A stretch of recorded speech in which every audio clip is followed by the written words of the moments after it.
Hi! I'm going to get straight into it today. I'm going to crack open this little bottle and it's got a seal in it.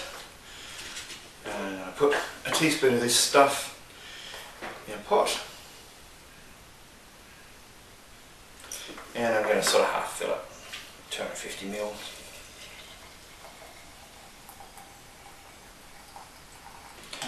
Now the reason I got straight into that is because that's going to take about 10 minutes to infuse. And so that should immediately set your alarm bells off. 10 minutes? Tea doesn't take 10 minutes. It must be something herbal. And it is. And it's something that's sold as a tea but isn't. But it's an interesting product. And it also leads to discussion on other products of its ilk. So here's the story. I was in Tasmania over the last Christmas break, and at the markets I saw a big sign that said tea. And as I got closer to it, I realised that the sign actually said blueberry blend tea, as opposed to tea, because it's not tea. It has no Camellia sinensis. Now, I have in many other videos spoken at length about people who refer to something as tea when it's not. I don't like it, a lot of people don't like it, but at the end of the day it's a convenient way for people to pigeonhole their wares. It's a Tisane, that's what it is. It's not a tea, but I understand if they put a sign up saying blended blueberry Tisane, people would have no idea what they were talking about. Perhaps they could go with blended blueberry hot drink. Anyway, this product has, as I said, no tea in it, but what it does have is 5 ingredients: dried blueberries, blueberry leaves, raspberry leaves, spearmint leaves and some cinnamon. And it really does smell like all of those things. Herbal teas can smell quite samey, but this has got a nice berry cinnamon nose on it. Now, why I've chosen to talk about this product was because I actually met the guy who has a blueberry orchard and grows this stuff, makes this stuff, and it's really a bit of a side product for him. And what was great was to actually almost be there at the birth of something. You imagine hundreds of years ago trying to sell tea before people knew what it was. You know, buy this stuff. It's leaves. We messed around with it a bit, and what we want you to do is pour hot water on it and drink it. It doesn't really sound like an easy sell, does it? So I think that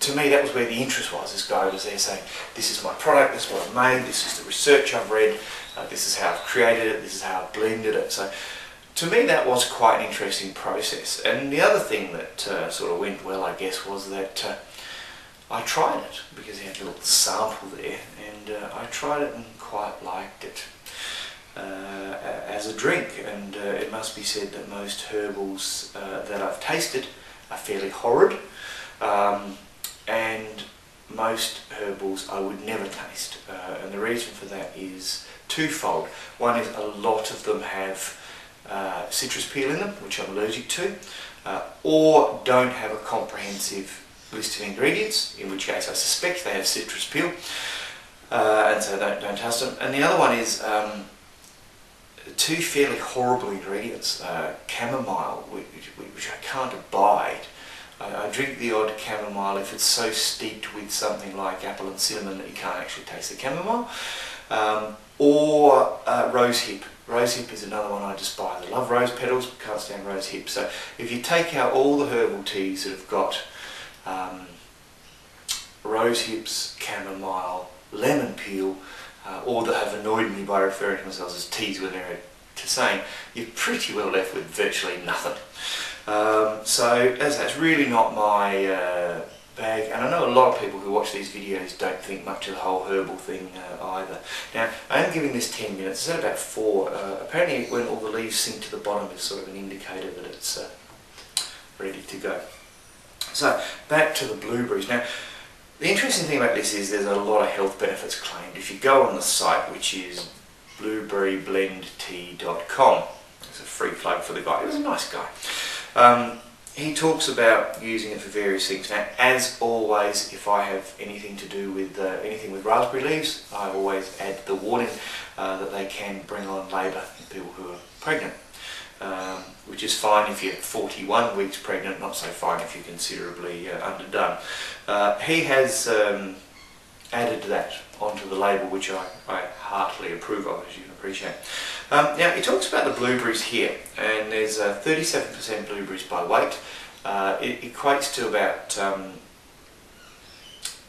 5 grams of dried blueberries. Or it's 5 to 7 to 1 ratio. So if you've got 100 grams of blueberries dried, it's about 500 to 700 grams of actual blueberries. So a lot of blueberries, but the health benefits they claim seem to be centred around the blueberry leaf. Everyone knows blueberries are good for you, but apparently if you mix the leaves and the fruit, you get this booster effect. I don't know. I'm actually not interested in the health effects. I'm not that diligent and able to keep to a routine that I would drink it twice a day on the basis that it may improve my eyesight. God knows my eyesight could use some improvement, but there's too many other wonderful teas in the world, genuine teas, that I'd be drinking in preference to trying to drink 2 big mugs of this every day. Though, as I said, I do like it. So with all the claims, I'm going, okay, that's great. If they work for people, they work for people. But at the end of the day, it's in my cupboard because I actually liked the taste. So what I'm going to do is we need to give that about 3 or 4 minutes more. So I'm going to give it 3 or 4 minutes more, and when I come back, we'll have that taste. So I'll see you then.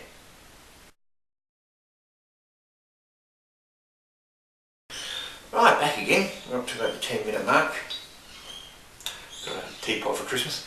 But I chose to use this one because I thought we could have a bit of a look at it. And yeah, the leaves are gradually all sinking. Different leaves.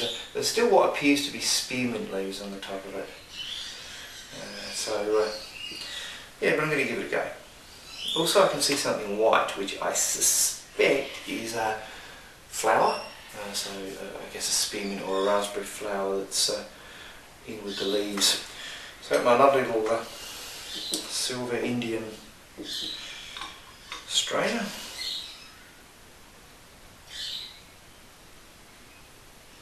Doesn't have much colour to it, must be said. Not something you're going to admire the elegant tones of, because I don't have them. But let's give it a taste.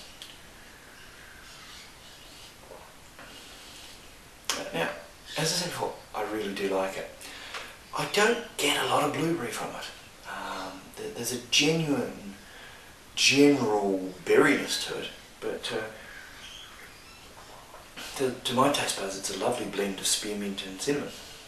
2 of my favourite flavours anyway. Where you get the blueberries on the back taste, you don't get, mint tends to gradually develop in the mouth.